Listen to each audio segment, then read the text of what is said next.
कमला, तेरी बहू की तारीफें तो मैंने बहुत सुनी है और सुना है कि दहेज भी अपने साथ खूब लेकर आई है। हाँ जीजी, खूब अच्छे से तेल उतारा है मैंने उन लोगों का। इतना दहेज भी समेट लिया और अब देखना उनकी बेटी से सारे घर का काम करवाऊंगी। अरे पर बहू तो बेटे के साथ नौकरी वाली जगह पर चली जाएगी ना। ऐसे कैसे चली जाएगी, उसे तो यहीं रखूंगी। मेरे तो राज करने के दिन है अब। अरे बेटा पैदा किया है तो उसकी अच्छी खासी कीमत भी वसूलूंगी सबके सामने। मैंने तो कह दिया है कि बहू कुछ दिन यहीं पर रहेगी। अरे वाह कमला, तू तो बड़ी चालाक निकली। अच्छा जीजी, आप बैठिए, सभी लोग आने वाली होंगी। मैं बहू को बोल कर आती हूँ कि तैयार हो जाए। अच्छा ठीक है। अरे ये क्या, ना सर पर पल्लू और ना ही दुल्हन की तरह श्रृंगार। बहू ये क्या तरीका है? मैंने कहा था ना कि अच्छे से तैयार होकर आना। अभी से अपने आप को इस घर की मालकिन समझने लगी हो क्या? ये कैसे तैयार होकर आई हो? जरा दुल्हन की तरह ढंग से तैयार होकर आती। भूलो मत कि मैं तुम्हारी सास हूँ, तेरे पति की माँ। देखिए मम्मी जी, मैंने तो इनसे साफ साफ कह दिया है कि मैं इस घर में और नहीं रह सकती। मेरा यहाँ पर दम घुट रहा है। आप फटाफट से चलने की तैयारी कीजिए। हम अपने घर में जाकर रहेंगे। और वैसे भी मुझे ना ही इस घर में कोई इंटरेस्ट है और ना ही आप पे। बहू, तेरी हिम्मत कैसे हुई मुझसे इस तरह बात करने की?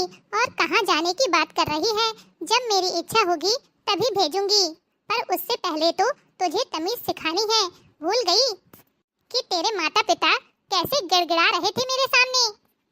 मुझे सब याद है मम्मी जी, और बहुत अच्छे से याद है। और ये बात तो मैं जिंदगी भर नहीं भूलूंगी। आप शायद भूल रही हैं कि मेरे पिता ने कल आपका बेटा खरीदा था और उसकी पूरी कीमत चुकाई थी। आपने कहा था ना कि बेटे की माँ हूँ, उसकी पूरी कीमत वसूल लूंगी। तो बस हमने आपका बेटा खरीद लिया। अब उस पर आपका कोई हक नहीं है। हाँ? देख लीजिए अपने बेटे को आज जी भर के। मैं तो कल लेकर जा रही हूँ उसे। अब इस पर सिर्फ मेरा हक है। हाय राम कमला, ये तो नहले पे दहला पड़ गया। तूने क्या सोचा था और ये क्या हो गया? मेरे बलम तेरी मम्मी पागल कर देती है, तीखे बोलों से वो घायल कर देती है। मेरे बलम तेरी मम्मी पागल कर देती है, तीखे बोलों से वो घायल कर देती है। तेरे घर में मेरे बलमा दिल खोल के काम करूं, तेरे घर में मेरे बलमा दिल खोल के काम करूं। उस पर भी तेरी मम्मी दिन रात सताती है, उस पर भी तेरी मम्मी दिन रात सताती है। मेरे बालों में तेरी मम्मी पागल कर देती है, तीखे बोलों से वो घायल कर देती है।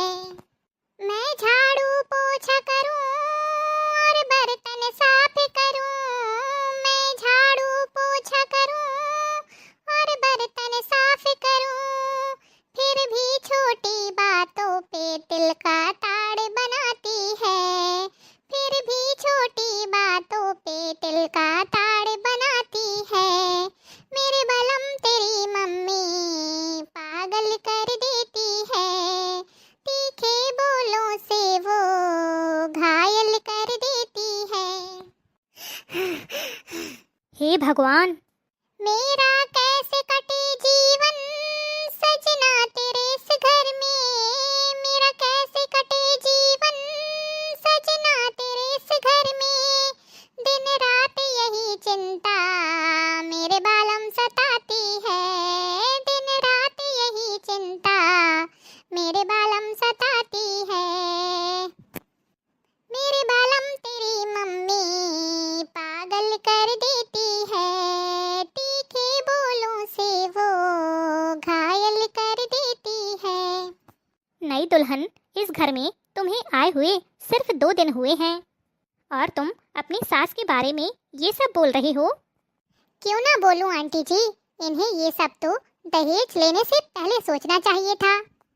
इनको क्या लगा दहेज भी मिल जाएगा और बहू भी अच्छी मिल जाएगी, जैसा ये चाहेंगी वैसा ही होगा। लेकिन बहू, दहेज तो आजकल सभी लोग देते हैं। आंटी जी, जब दहेज के लोभी मांगेंगे तो माता पिता को तो देना ही पड़ता है ना।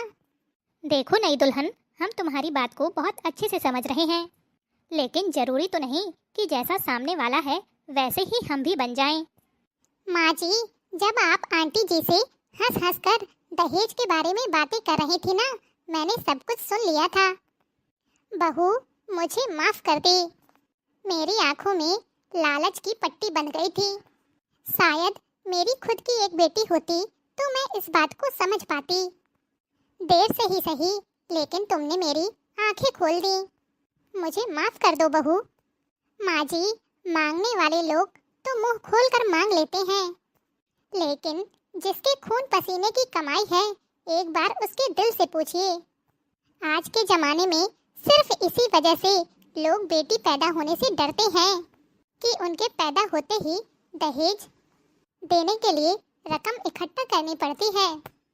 उसी में अपने घर का खर्च भी चलाना है और बेटियों के दहेज के लिए रकम भी इकट्ठा करनी है।